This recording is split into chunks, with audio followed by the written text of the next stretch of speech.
नमस्कार शेतकरी मित्रांनो, आपल्या हक्काच्या युट्यूब चॅनलमध्ये सर्व शेतकरी बांधवांचं हार्दिक स्वागत आहे। सर्व शेतकरी बांधवांना एकच विनंती आहे, या साईडला दिसत असलेल्या काळ्या बटनावरती क्लिक करा, जेणेकरून तुम्ही आम्हाला सबस्क्राइब कराल आणि तुम्ही जर आम्हाला सबस्क्राइब केलं तर शेती संबंधित असेच नवनवीन व्हिडिओ तुम्हाला आमचे सर्वप्रथम पाहायला भेटतील। तर शेतकरी मित्रांनो, चला तर व्हिडिओला सुरुवात करूया। तर मित्रांनो, राज्यातील 34 जिल्ह्यातील शेतकरी बांधवांसाठी अत्यंत आनंदाची बातमी आहे, कारण की यंदाचा सरसकटचा पीक विमा जो मंजूर झालेला आहे तो आता लवकरच शेतकऱ्यांच्या खात्यामध्ये जमा होणार आहे।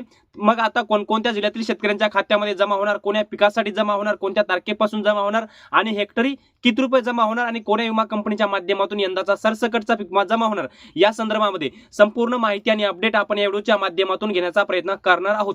तर नमस्कार, मी ज्ञानेश्वर सवणकर स्वागत करतो आपल्या हक्काच्या युट्यूब चॅनलमध्ये। सर्वांना एकच विनंती आहे, व्हिडिओ शेवटपर्यंत बघा, जेणेकरून यंदाच्या पीक विम्याच्या वाटपाचा अपडेट तुम्हाला कळेल। तर मित्रांनो, चला तर व्हिडिओला सुरुवात करूया। तर मित्रांनो, राज्याचे मुख्यमंत्री श्री देवेंद्र फडणवीस यांच्या माध्यमातून यंदाचा सरसकट पीक विमा मंजूर झालेला आहे, हे तर तुम्हाला माहितच आहे। कमीत कमी 34% नुकसान असलेल्या जिल्ह्यामध्ये 17,500 रुपये प्रति हेक्टरचा पीक विमा भेटणार, अशी माहिती स्वतः मुख्यमंत्री देवेंद्र फडणवीस यांच्या माध्यमातून देण्यात आलेली आहे। त्यामुळे आता एकूण 5,000 कोटी रुपयाचा जवळपासचा पीक विमा राज्यातील 46 लाख शेतकऱ्यांच्या खात्यामध्ये जमा होणार आहे। जवळपास आपण जर पाहायला गेलं तर मोठ्या प्रमाणामध्ये मराठवाडा आणि विदर्भातल्या काही जिल्ह्यामध्ये भरपूर पीक विमा येणार आहे। 35-35, 40-40 हजार रुपयापर्यंत पीक विमा या मराठवाडा आणि विदर्भातल्या काही जिल्ह्यातील शेतकऱ्यांच्या खात्यामध्ये येणार आहे।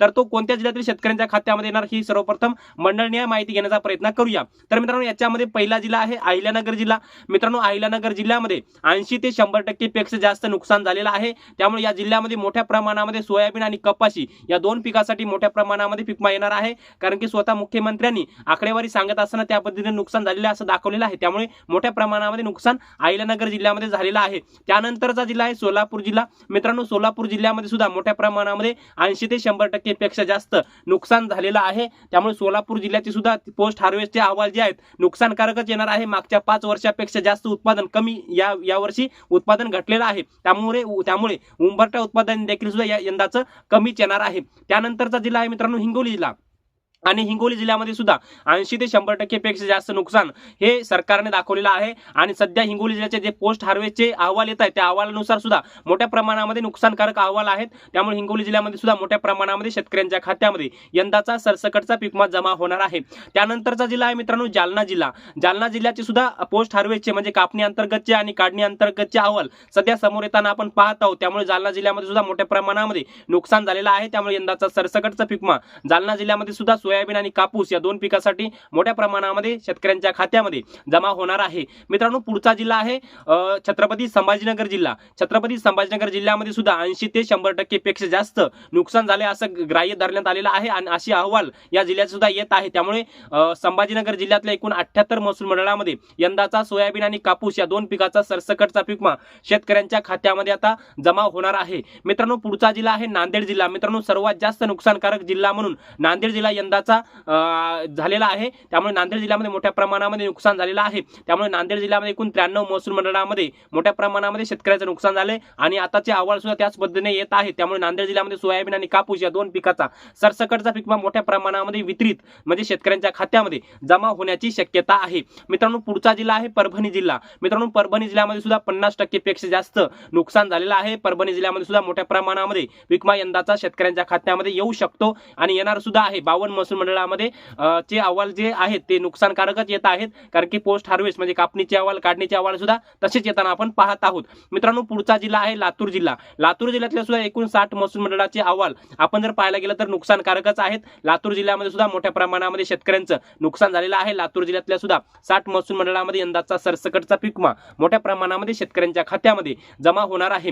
मित्रांनो, पुढचा जिल्हा आहे तो म्हणजे धाराशिव जिल्हा। धाराशिव जिल्ह्यातल्या सुद्धा एकूण 46 पेक्षा जास्त महसुली मंडळामध्ये शेतकऱ्यांचं मोठ्या प्रमाणामध्ये नुकसान जास्त झालेलं आहे। त्यामुळे या जिल्ह्यामध्ये सुद्धा शेतकऱ्यांचं मोठ्या प्रमाणामध्ये नुकसान आहे। त्यामुळे धाराशिव जिल्ह्यामध्ये सुद्धा पोस्ट हार्वेस्टचे म्हणजे कापणी आणि काढणीचे अहवाल सुद्धा तसेच आपण येताना पाहत आहोत। त्यामुळे धाराशिव जिल्ह्यामध्ये सुद्धा यंदाचा सरसकटचा पीक विमा वाटप होणार आहे। त्यानंतरचा जिल्हा आहे मित्रांनो बीड जिल्हा। बीड जिल्ह्यामध्ये सुद्धा एकूण 87 महसूल मंडळाचे जे अहवाल आहेत कापणी किंवा काढणीचे अहवाल सध्या तसेच येताना आपण पाहत आहोत आणि त्या अहवालानुसार आपण जर पाहायला गेलं तर सोयाबीन आणि कापूस या दोन पिकाचा मोठ्या प्रमाणामध्ये या जिल्ह्यात शेतकऱ्यांच्या खात्यामध्ये पीक विमा वितरित होण्याची शक्यता जास्त आहे। एकंदरीत या मराठवाड्यातले 8 जिल्हे आणि विदर्भातले आपण जर पाहायला गेलं तर जवळपास अहिल्यानगर जिल्हा असेल, सोलापूर असेल किंवा अमरावती असेल, अकोला असेल, त्यानंतर गडचिरोली असेल, नाशिक असेल, चंद्रपूर असेल, बुलढाणा असेल, वाशिम असेल किंवा यवतमाळ असेल, याही जिल्ह्यामध्ये मोठ्या प्रमाणामध्ये नुकसान झालेलं आहे. एकंदरीत राज्यातल्या संपूर्ण जिल्ह्याची आकडेवारी मुख्यमंत्र्यांनी जे 31,728 कोटीचं पॅकेज जाहीर झालं होतं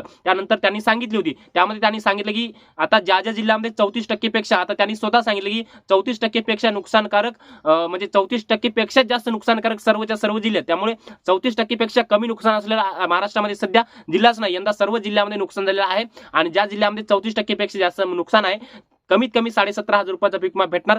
ज्या ज्या शेतकऱ्यांनी यंदाचा पीक विमा भरलेला आहे त्यांना कमीत कमी 17,500 रुपये तरी पीक विमा भेटणार, म्हणजे सरसकट भेटणार. विना अट विना शर्त तुम्ही क्लेम केलेला असेल तरी तुम्हाला पीक विमा भेटणार, क्लेम केलेला नसेल तरी तुम्हाला पीक विमा भेटणार. फक्त तुम्ही यंदाचा पीक विमा भरणं महत्त्वाचं होतं. म्हणजे तुम्ही जर यंदाचा पीक विमा भरलेला असेल तर तुम्हाला सरसकटचा पीक विमा हेक्टरी 17,500 रुपये प्रमाणे भेटणार. आणि ज्या जिल्ह्यामध्ये जसं नुकसान जास्त झालं, आता 34% तुमच्या जिल्ह्यात नुकसान असेल तर तुम्हाला 17,500 भेटणार, 50% असेल तर त्याच्यापेक्षा जास्त, 60% असेल तर त्याच्यापेक्षा जास्त, अशा पद्धतीने तुम्हाला पीक विमा तुमच्या खात्यामध्ये वितरित होणार आहे. आता सध्या आपण जर पाहायला गेलं तर कापणी आणि काढणीचे अहवाल प्रशासनाच्या माध्यमातून गोळा करण्याचं काम सुरू आहे. 15 डिसेंबर पर्यंत संपूर्ण अहवाल माहिती गोळा होईल अशी माहिती प्रशासनाच्या माध्यमातून दिलेली आहे. आणि 15 डिसेंबर नंतर हे अहवाल सरकारला जातील अशी सुद्धा माहिती आपल्याला कृषी विभागाच्या माध्यमातून कळत आहे. त्यामुळे लवकरच यंदाच्या सरसकटच्या पीक विम्याचं वाटप होणार आहे. 46 लाख शेतकऱ्यांनी यंदा पीक विमा भरलेला आहे आणि 46 लाख शेतकऱ्यांना यंदाचा सरसकटचा पीक विमा मिळणार आहे. आता आपण या संदर्भामध्ये अजून काही माहिती घेण्याचा प्रयत्न करूया पुढच्या व्हिडिओच्या माध्यमातून. परंतु या व्हिडिओच्या माध्यमातून एवढंच, भेटूया पुढील एका नवीन व्हिडिओच्या माध्यमातून.